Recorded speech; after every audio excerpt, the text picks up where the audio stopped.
باید پیوندان خود هست و خواطر میشد.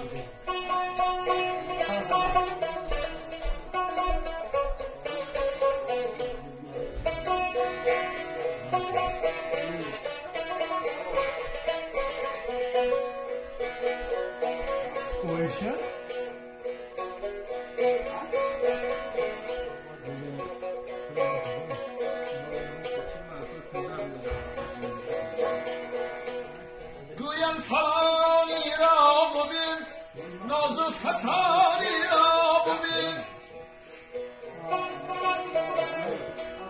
با ابله نادان مشین عمری جوان پیر میشود.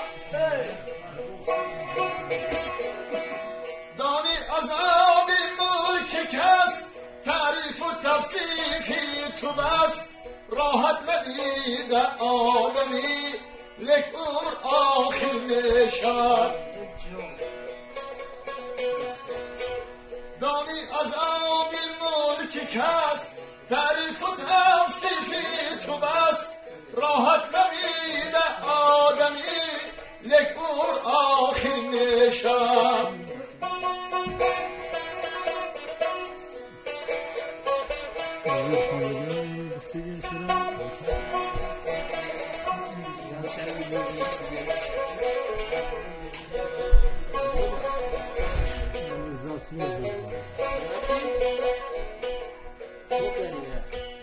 خطبی مسافر گشتم، ما از وطن دور گشتم، خاکی وطن دوست کسیم چون ما مسافر میشود. باشد اگر دور از وطن از برکن شعری حسن، چون قطبی شیرین سخن آن کس که شاعر میشد. باشد اگر دور از وطن از برکن شعری حسن، چون قطبی شیرین سخن آن کس که شاعر میشود.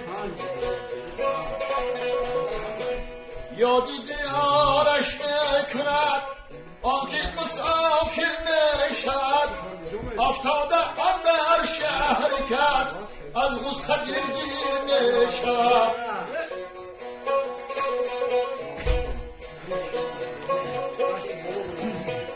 گویم فلانی را ببین، ناز و فسانی را ببین، با ابله و نادان بشین عمری جوان پیر میشد.